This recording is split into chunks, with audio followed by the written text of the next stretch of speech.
LCO number 9888, Senate Schedule C. Senator Sampson. Thank you, Madam President. It's a very straightforward amendment. It basically says that in Section 4, laws shall be made to support the privilege of free suffrage by electors who present state-issued photographic identification prior to voting.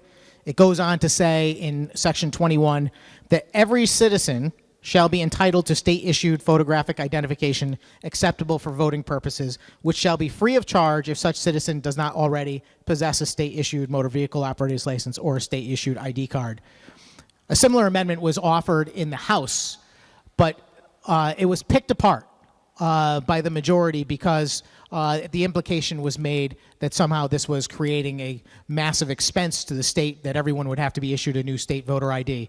So I took great care in crafting this amendment to make it clear that if you have a driver's license, that will work just fine. If you already have a state-issued ID, that will work just fine. So we're talking about a small population of folks that don't possess one of those already, and then going further to say, if you cannot afford it, one would be provided to you.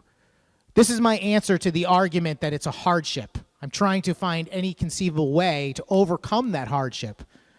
I believe, truly, Madam President, that if we ask our constituents on this question, should we maintain the integrity of our elections by requiring photo identification, we would have an overwhelmingly positive response. This amendment is very simple, Madam President.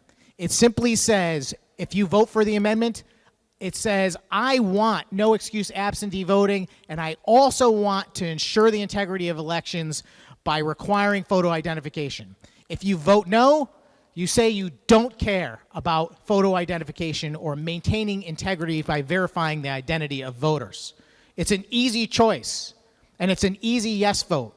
And a final reminder that if we can pass this amendment with more than 75% in this chamber, the possibility still exists that this no excuse constitutional amendment could actually go back downstairs to the House, pass again, and happen this year without forcing us to wait 2 years. I move adoption, Madam President, and I'd like a roll call vote. Remark further on Amendment C.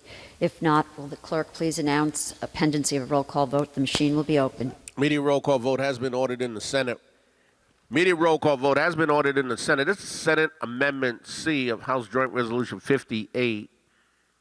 Senate Amendment C of House Joint Resolution 58. Immediate roll.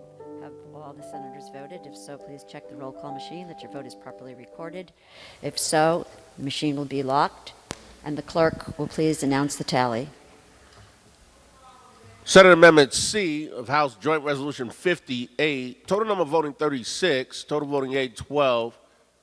Total voting nay 24. Absent not voting 0. Amendment fails. Will you remark further on the bill? Senator Sampson, you have the floor. Thank you very much, Madam President. I have a pit in my stomach after the last vote on the amendment. That makes 3 party line votes in a row where I made legitimate attempts to work with my colleagues across the aisle to find a way to pass legislation we all advocate for in a bipartisan and common sense way. I don't believe I was asking for much, to be honest with you. In fact, I would suggest that the policies that I offered as amendments are some things that would have been overwhelmingly approved by the public, given their opportunity to weigh in on them. I tried to first offer an amendment to require signature verification for absentee ballots, knowing full well that that's how the process works in virtually every other state that has a significant absentee ballot or mail-in voting situation. It's not a lot to ask for, and it's not too much to put in the Constitution itself. It's a couple of words. It says that if we're going to do no excuse absentee voting, we've got to include a signature verification process. That is not an overwhelmingly detailed, restrictive requirement. That is a broad requirement suggesting that we have some guardrails we have to fall within. I then said we cannot send out unsolicited ballot applications at great expense to taxpayers without them asking for it, because that's common sense given the circumstances and the very, very notorious nature of our voting rolls in the state. And finally, I offered something that is wildly popular across our state and across our country, that everyone knows is a valuable tool, which has been adopted by, I think, a majority of states. And that is photo identification to verify a voter's identity. It's not a ridiculous requirement, and it's not something that should not be in the Constitution because it's too specific. It is just a simple plea from the minority to say, we want to do this with you. We want to pass this bill together. I started my comments tonight, Madam President, by saying every vote we take on election policy ought to be unanimous, because we all should agree to the rules of the game. Any press that's watching tonight, I want to help you write your story. Your story is very simple. The minority party tried desperately to work with the majority party to pass no excuse absentee voting in a bipartisan way and actually get it on the ballot sooner rather than later, and offered numerous amendments in an attempt to get us there. The majority party rejected every amendment on a party line basis. And they did so because they know that they have the power to pass it any way they want, disregarding the concerns of the minority completely. And they were willing to do so, Madam President, even though it's going to take an extra 2 years to get this policy on the ballot, if ever. I cannot tell you how frustrated I am.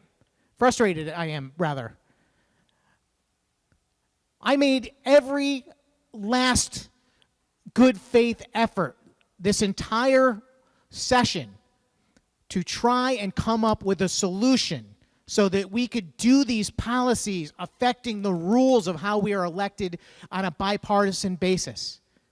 Partly because I think that's how we should make policy. I've always held that belief when I come to this chamber. The greatest frustration I have is when I'm offering an amendment and I feel like no one in the majority is even listening to me because it's already understood it's a Republican amendment. The answer is no. And we're actually going to have bills come back to this chamber making changes that were requested by the minority at the time but were rejected. It wouldn't hurt to just say once in a while, especially when we're dealing with a Senate bill, maybe we should listen to those guys.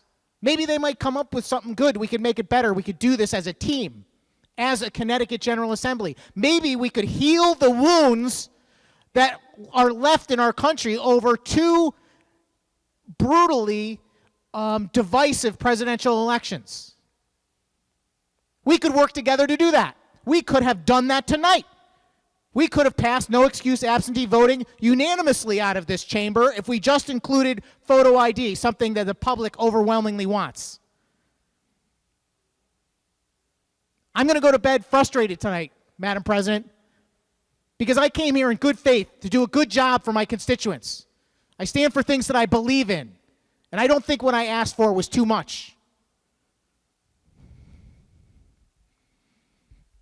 Thank you. Thank you, Senator Sampson.